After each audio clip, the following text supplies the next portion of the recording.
Welcome to the Four Eyes podcast, brought to you by YoungOD Connect. We give you a clear view into the new grad optometry world across Canada and the US. We are your hosts. I'm Dr. Deepon Kaur. And I'm Dr. Amrit Bilku. Today, we have Dr. Alexa Hecht, who is an optometrist that graduated in 2021 and is practicing in Toronto, Ontario. And today's episode is all about Alexa's experience as a new graduate working in different practice modalities. So just to get started, for listeners who do not know who you are, can you tell us more about yourself? Yeah, thanks so much for having me. I'm so excited to be here and chat with you guys. Also, congrats on the new partnership with YoungOD Connect. I love YoungOD Connect, so that's exciting. Yes, you're also a representative, right? Yes, I'm an ambassador for them. So I love it. He's the everything Canadian they're doing rep. is so cool. Yeah. I actually grew up in Winnipeg. And then I did my undergrad there, and then I went to University of Waterloo and graduated in 2021, like you said. And I never left Ontario. So here we are now. I'm in Toronto, and I'm currently practicing at 2 locations, but I have practiced at a total of 4 different clinics. And yeah, I mean, I'm still learning as I go. I do have a special interest in dry eye and aesthetics and clean cosmetics and things like that. So that's kind of where I'm focusing some of my time. But yeah, I'm excited to be here and chat more. Alexa, let's dive in because we're really excited to talk to you about your experience because we also have similar experiences. And I think a lot of our listeners probably do too. You know, before graduating though, when you were a student, how did you first visualize the way you'd be practicing as an optometrist? And did you have any specific mode of practice in mind? I think when I went into school, I only thought private practice existed. And I don't know if that's a common thing, but that's why I went into optometry, because I grew up, my dad's best friend had a really successful practice in Winnipeg, and it was a private practice, and that's all I kind of knew. And of course, like, you kind of research for your interview, other modalities and things like that, and like specialties, but I hadn't been exposed to that. So I think that's where I envisioned myself going in or coming out of school. But I became more open to the possibilities of other modalities, and I didn't want to stay in my little bubble. So I was a part of AOSA, and I was exposed to a lot of different conferences in schools. I kind of felt like the world of opportunity opened up to me, and I saw all these industry positions and things like that. Yeah, I mean, you never know where your career is going to take you. And I'm still very open as I go through my career and my day to day. And I do love private practice. So yes, that is where I am right now, and probably where I see my near future, but you never know if it could be an industry one day, you know? I think for what you said, like just thinking about private practice, that's exactly what I thought. Even first year to even my last year. And I was not as open-minded as you, I think. I was like, 4th year, I was like, no, I'm gonna stay in private practice. But it doesn't always work out that way, right? Because, you know, you end up in your first year out of graduation and you're like, oh, okay. But we'll get to more of that from your experiences. Because for optometry school, I think at ICO, Amrit, we had to shadow a couple optometrists as well for our application form and everything. I think that's for most application forms across the board. Yeah. And I only shadowed at private practices. So I thought that was the majority, like 99% of the jobs going out when I was applying. So I was like, oh, this is going to be great. And those are the hardest jobs to get. I know. That's why I was like, oh, this is not what I expected. Yeah. But when you applied for job opportunities, how did you end up deciding to work in multiple places, and how did you manage your work schedule? When I graduated, Ontario was an interesting place. We were entering a job action. It was peak COVID. I didn't have very many options. And so coming up to graduation, I was hustling. Like, I was reaching out to as many people as I knew in my network. I spoke to a lot of people. I interviewed at probably 5 to 6 different places.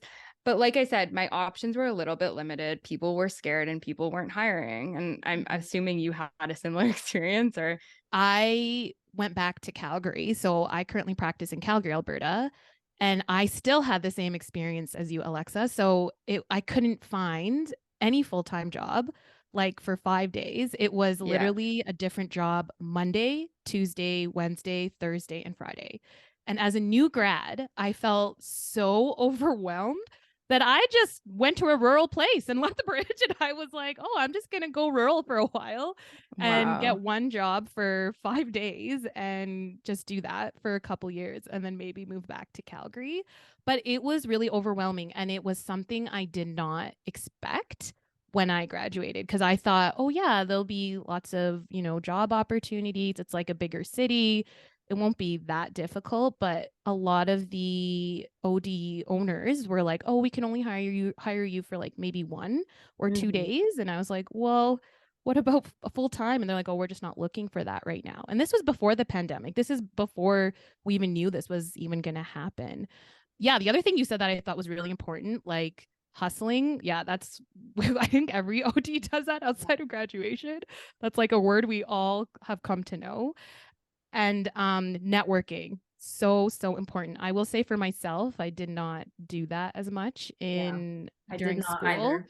I didn't realize how important it was. And optometry is a very small world. Like everybody knows each other, even from Canada to the States. Like everybody knows each other. So that is super important. Like anyone or those ODs that do presentations or come and talk. Yeah, I would, if I could go back, I would definitely try to talk to them way more and at least get them to know who I am, right? Yeah, for sure. And I mean, so I ended up at one clinic where I was given, I would say like 2 to 3 days. And I was like, okay, if I can just get one other clinic, So I moved downtown Toronto and I saw there was a clinic downtown.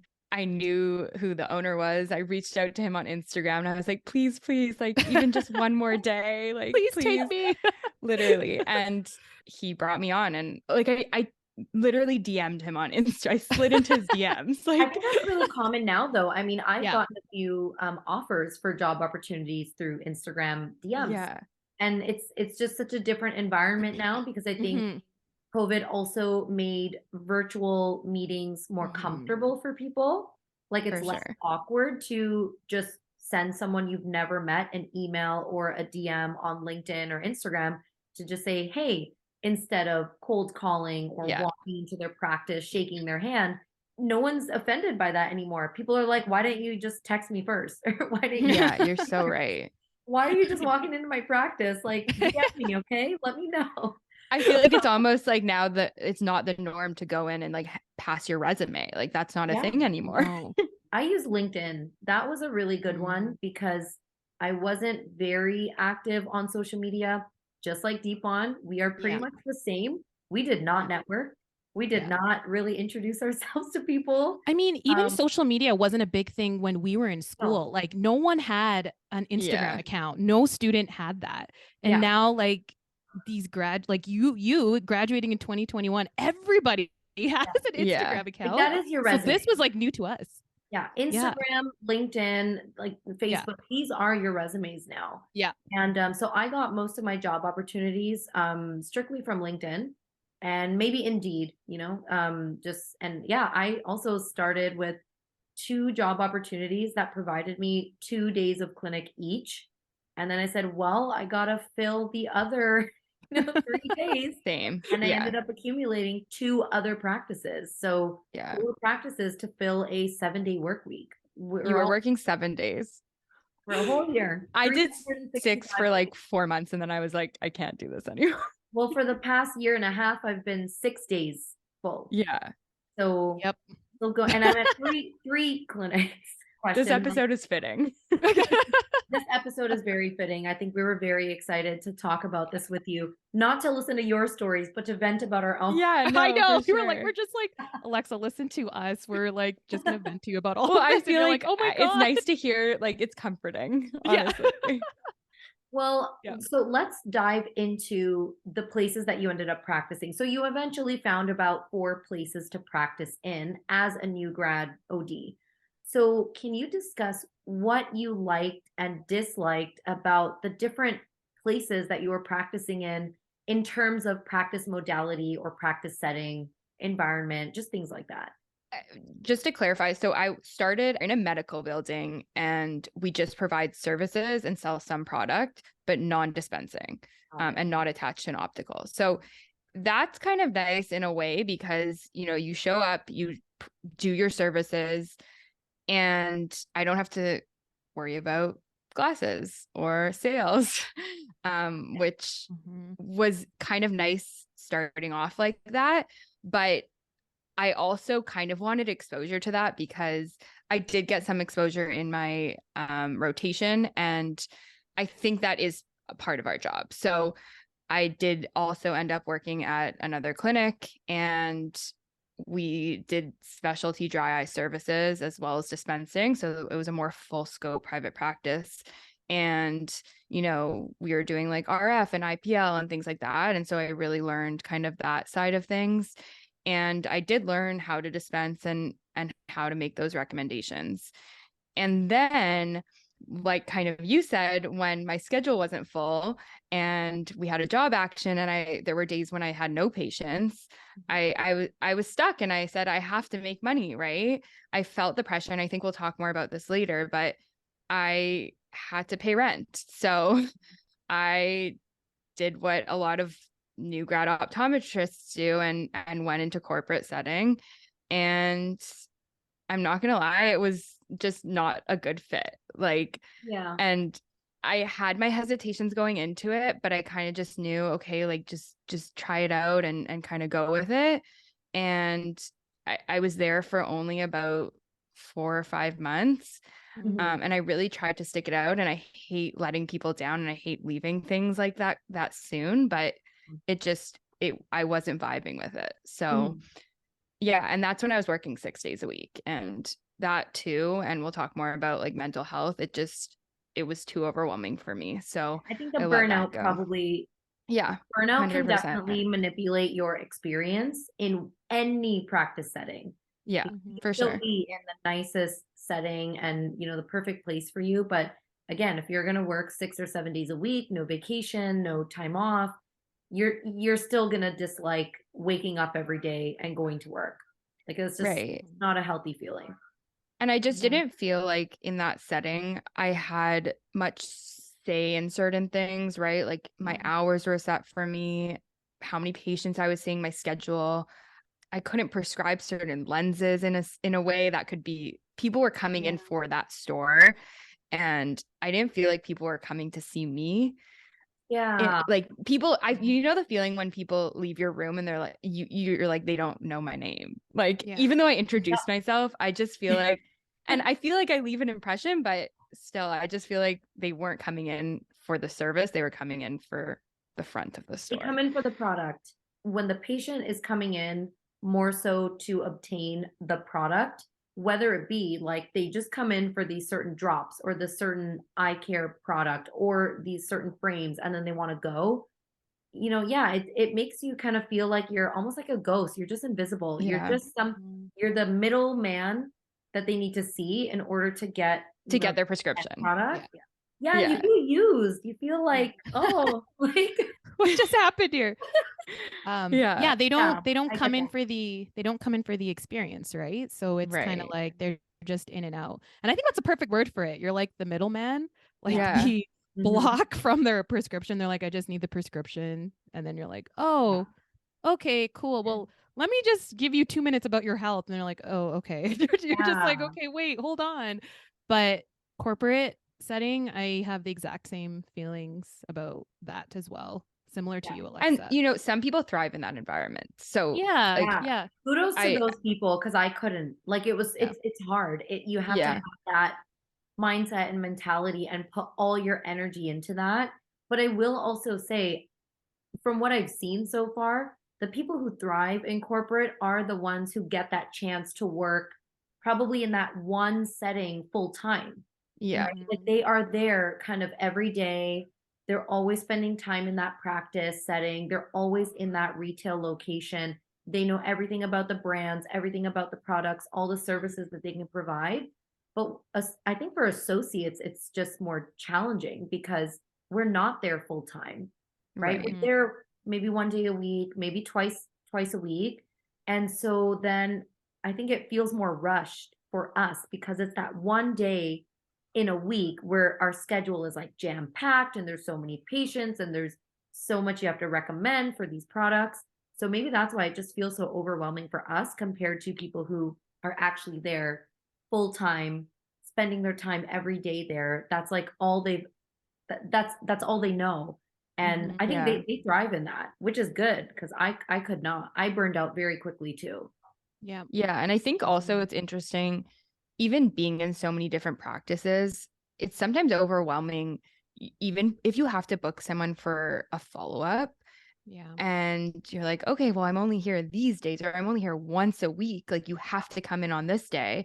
And not to say that I have no issue, sending them off to another doctor, but you like to follow certain things. Yeah. And it's hard to form that relationship if you're not the one following them. And oftentimes it just isn't, it's not feasible. Like, you can't do it. You're not there. Yeah. Um, Yeah. No, that's for sure. Yeah. Being at a clinic once a week, you're not going to see your follow-ups. And then when you are there once a week, you see all these random follow-ups that you have no idea what just happened. yeah. And you're like, Let me oh, remind okay. myself, why did you come back again? Like, Yeah. Yeah. And I get that experience from the patient too, right? Like if they're seeing a different doctor every single time they come, they're going to be like, okay, this person probably doesn't know my chart. This person probably doesn't know what's going on. It's a different doctor every year I come Yeah, here for or every sure. follow-up I have. Why I should I think if have I any were in their loyalty? position, right? Sorry to Yeah. cut you off. Yeah. Oh, no, no. Yeah. It totally makes sense, right? Yeah. So, Alexa, now that you've gained experience at various practice settings, has this shaped the way you visualize how you want to practice in the future? So, do you want to own versus staying as an associate? What are your preferred working hours, the number of patients you want to see per day, and your desired patient population, and kind of like the vibe of the clinic you want to work at? Yeah. I like how you touch on the vibe because I think that's really important. Yes. Yeah. That's all we do now is talk about the vibe, The Alexa. The vibe. vibe is very Like, important. Energy is very important nowadays. Energy. so I need for to our feed my listeners, energy, Yeah. not be for our sucked out. listeners, Yeah. before we hit the record button, Alexa was mentioning that she used to listen to our podcast, back in the day, but she really loves it now with this relaunch because it's more relatable.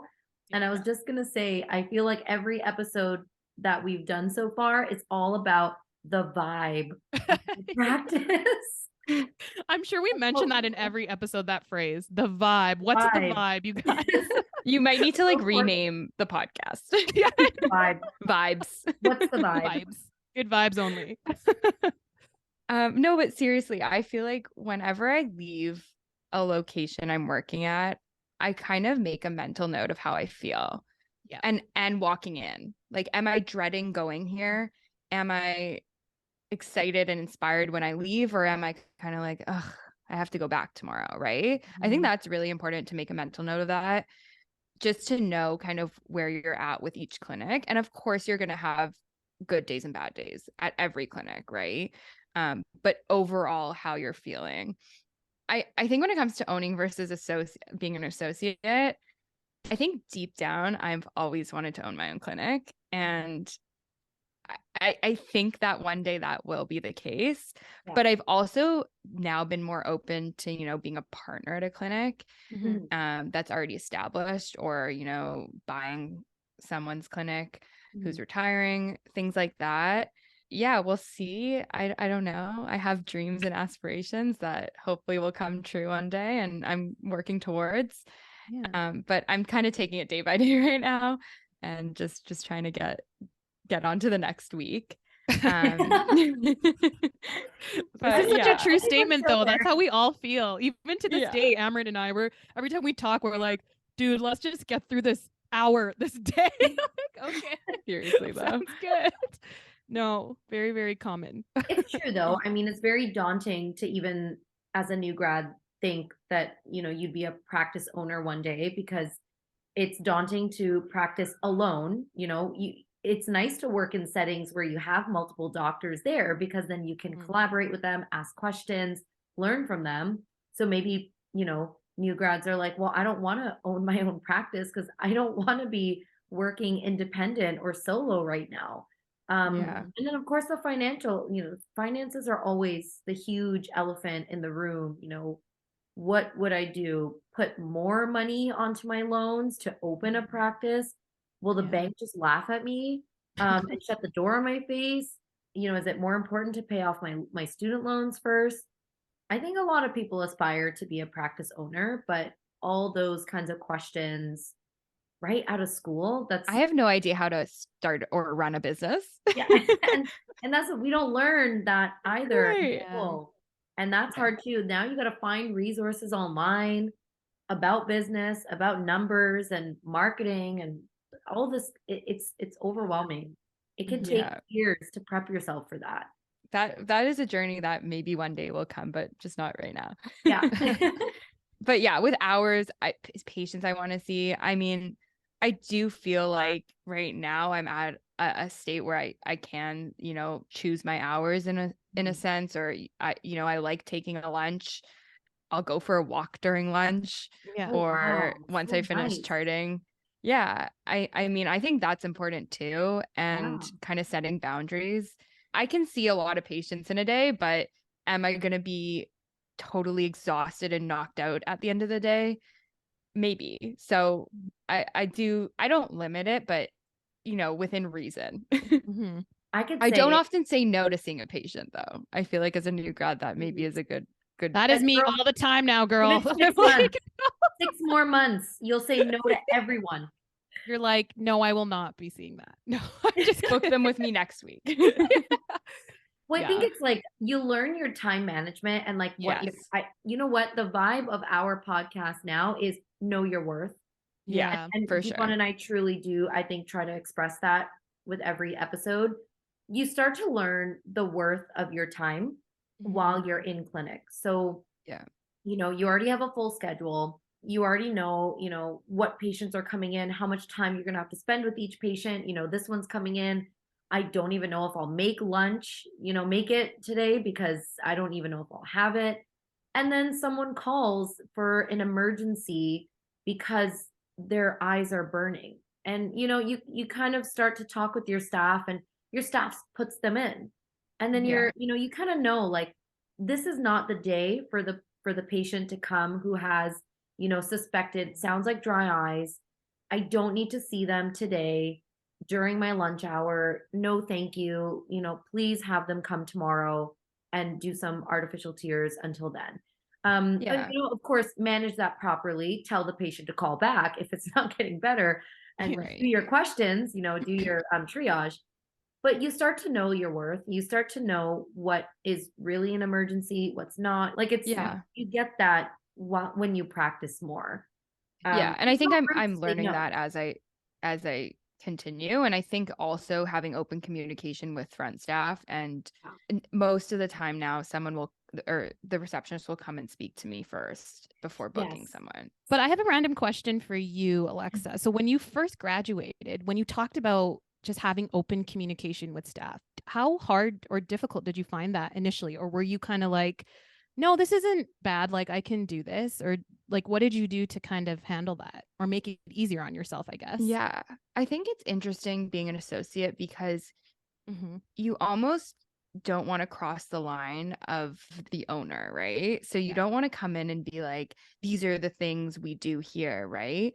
But it is your schedule and you have rights to do certain things too. So I think just honestly, I always check in at the end of my day with my staff and I say, how was today? Were there things you need from me? Because I think sometimes they don't want to interrupt you during your day.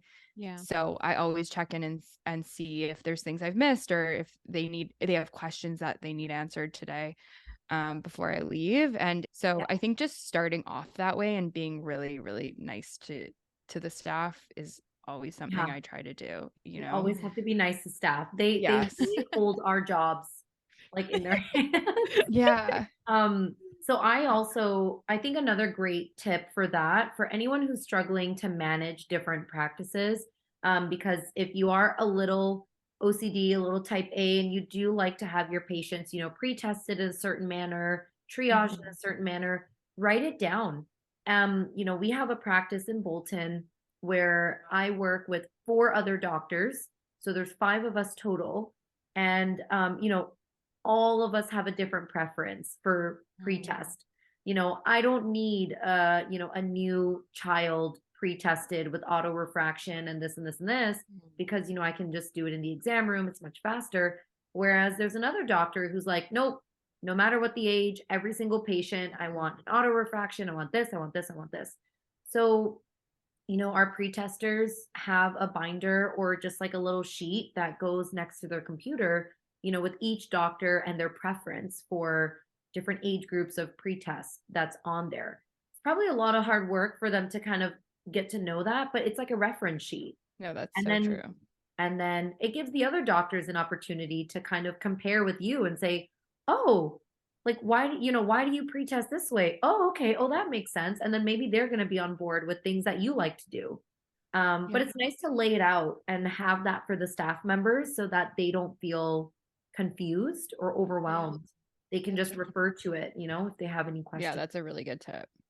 So Alexa, many new grad ODs find it important to, quickly pay off their student loans and make those big purchases like get a car to go to your jobs or get a home, start a family.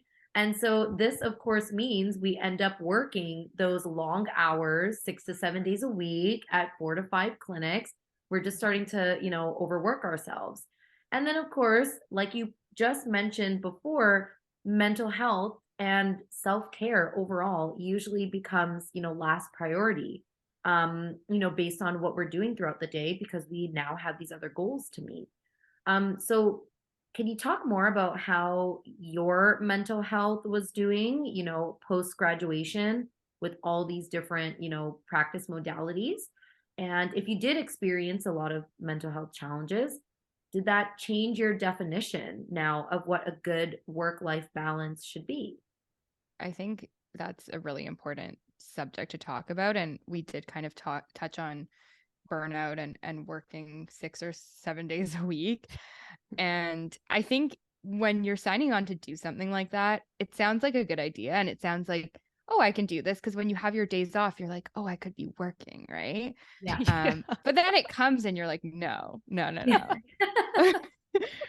It's a good idea. Even when you until don't it's have not a good plans. idea. Yeah. Even when you don't have plans, you're just sitting there. You're like, no. I don't think today's a good day to work. We're just going to sit here today. Yeah. So like, I definitely felt the pressure at certain points. And I think we have to think about money. The money will come. We're all going to be at a point in our lives when we will have good amount of money, I think. Of course we have to work for that, but yes, praying. But there was a point when I was really focused on that. And as soon as I kind of let that go and started focusing on like learning and building my practice and my relationship with my patients, it all started to come together a little more. And I started seeing my patients sending their family members and like word of mouth referrals and things like that. And the pieces started to fall into place. And it took a while. Like it wasn't, I was so focused on that at the beginning. But it takes a while for people to come and see you and word of mouth to spread. So yeah, that's one of the things I think that is challenging, but it sticks eventually. And then I also think like I did want to touch on self-care and just finding ways to sprinkle that into your day, because you don't need a full day of self-care. I mean, that's great. If I can take my Sunday off and have a full spa day, that would be lovely. But I try to fit it in every day. So I'm a huge fan of meditation, and I do 10 minutes in the morning, like almost every morning. And it really changed my life, honestly. I feel like it sets me up in the right mindset for the day. And if I wake up feeling a little anxious, which sometimes happens, it just resets me. I also I try to work out, even if it's like a 20-minute workout. That is how I manage my mental health and anxiety and things like that. Or like I said, like going for a walk during lunch, like getting outside. Like sometimes I just feel like I'm like stuck in my clinic, and it's so nice to get like fresh air, even if it's freezing. But yeah, like I said, it doesn't need to be a full day. And obviously a day off is like super recharging and nice, but just finding those little moments throughout your day, I think is important too. I think Deepon can agree with that because you started, like I remember one podcast episode, you were talking about like breathing exercises, you were doing box breathing, meditating. Yeah, even at work, I'll kind of do that. Like if there's those overwhelming days where you might feel like overbooked or there's a complicated patient, I'll do like breathing exercises at work or even try to meditate at lunch. And it really does help. But yeah, like even when I first started out, even now, like I'm still working 6 days a week. I did 7 and that only lasted for a month. And I was like, no, never again. But it's hard. Like it's hard to kind of get through those days because like what you said before, you just kind of on your day off, you're kind of like, well, I could be working right now.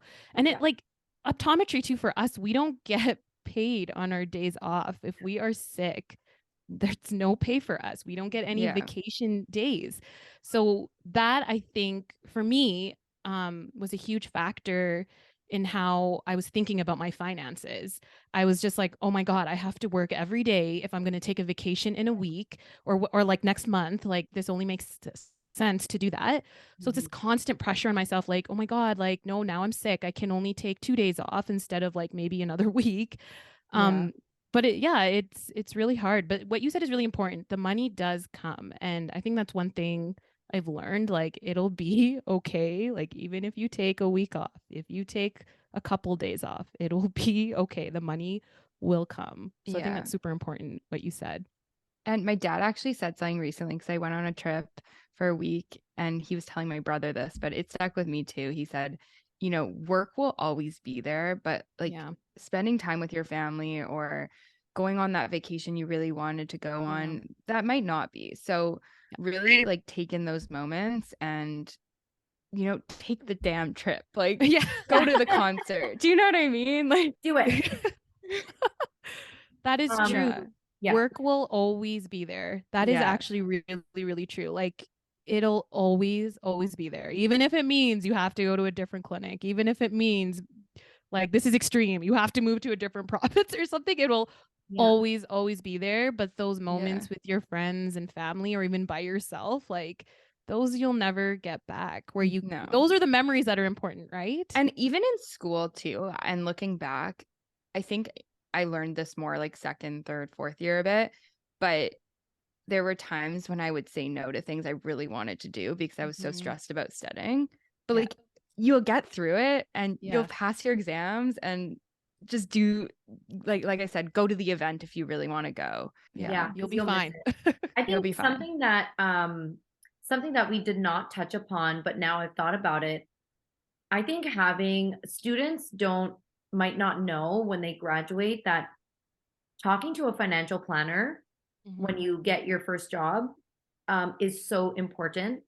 And I'm really happy that I did that because, again, when student loans are on your mind, your thought process is, yes, I need to work 7 days a week. I need to work all these jobs, especially corporate jobs, because they give you a really nice paycheck in the beginning. And I need to pay off those loans. Like I can't eat, sleep, breathe until those loans are paid off. And then I can enjoy my life, yada, yada, yada. We're all going to start off with a pretty nice base salary, honestly, and no matter what state or province you're in. And your financial planners will know that. Banks will know that. Everyone knows that. It's on Google. They'll find it. And your financial planner can help you really lay out, okay, this is your student loan monthly payment, to pay it off in X amount of years, but you also have all this amount of money left over. So, look at those numbers. I think when you physically see it, it kind of calms you down and it lets you know, I do make enough to also buy healthy groceries and take a day off or go on this one vacation. If I save up a little bit for, 3 more months, I can go to Europe for a week. Like I can afford that. I think without a financial planner, everything that you make and everything that you spend is probably up in your head, right? Like in a cloud. And so it probably just feels like, well, all my money has to go to these student loans. So I have to work and I can't do anything else. It is doable to, pay off your student loans at a healthy rate, at a Mhm. steady pace, without overworking yourself. For And sure. if it's going to pay off in 5 years or 10 years or 15, you're still going to be able to enjoy your life and do other things. Plan that out with a financial planner, because you'll be thanking yourself for doing that. And then you won't take that fourth job opportunity. You'll be like, no, I'm Yeah. good. I'm good with Saturdays and Sundays off. Yeah. Said no new grad ever. Also, I could not recommend, please take Sundays off. Like, Yeah. I don't know Yeah. how if you work Sundays, but when I was working those few Sundays, it was rough. Yep. I would be that person like a month ahead. Someone's like, hey, can you cover my shift on Sunday? Yep. Yep. I'll be there. I'll be there. The day before, I'd be like in my room going, why? Why Yeah. did I do this to No. myself? Even if it's like 11 a.m. I Like, know. Yeah. No, I know. Yeah. I No, think that's the you know, new you just, grad like rite of passage. You have to work yeah. at least on a I Saturday. work every Saturday. I do. But and I'm okay with it for now. yeah. Yeah. For now. No, it's like the rite of passage, right? I Yeah. feel like you can tell a lot of new Yeah. grads like don't do this, but you have to just feel it on your own, right? I Like I know. think it's just like you have to feel that negative burn. energy and you're like, oh my God, Yeah. the burnout, the mental health decline. You're like, oh, this is what everyone was talking about. Cool. I need to like bring it back a little bit here. And then Yeah. they'll understand the vibe and the know your worth, and then they'll understand. So, but yeah, I think Alexa, everything that you said, like we've gone through very, very similar experiences. Our previous hosts also went through similar experiences, and our friends have gone through some. Like everyone, every new grad is going through the same struggle. Yeah. And the nice thing about this conversation is that there is a light at the end of the tunnel. You can find opportunities for your income to grow exponentially by investing in yourself, investing in your self-care, investing your time in a practice setting that you are very, very happy with, outside of pay, outside of money. You will see exponential growth in those places. You will see slow, steady growth at the places that you're working at 1 or 2 days a week. You're dreading going, you're just kind of going through the motions. Your salary is going to go through the motions too. So, Yeah. I I think that's like actually full circle, because I am at another clinic right now and I'm slowly kind of transitioning more there. So I'm excited to see that and kind of put both feet into that clinic and go full force and see where it goes. Yay. Yeah. But Alexa, we're coming to the end here. Yay, we almost made it. But I could stay here for hours. Oh, we actually, could so can Amrit and I, just venting Who about all needs the things we're sleep, talking right? about. But any other advice for new grads that will be likely practicing at multiple clinics for their first year out of graduation? Be a little pickier than maybe you had initially hoped you would want to be, but also know that like maybe where you start off practicing, it's most likely not going to be where you end up practicing or spending your entire career. So like be picky, but also give places a chance. But at the same time, know when to let things go. Like I said, I knew where I was working in that corporate setting, just it wasn't the right fit. And I hate letting people down. Like I hate that. And I hate having to tell people goodbye. But sometimes you got to put yourself first, right? And it's your career and it's your time. And sometimes you do have to let people down. So know your boundaries. Also, you guys had touched upon this on a previous podcast about like writing down your goals and where you see yourself. And I do that every year or like every 6 months. I try to kind of reevaluate where I'm going and is where I am aligning with my goals, right? And if it's not, then try to change something about that, right?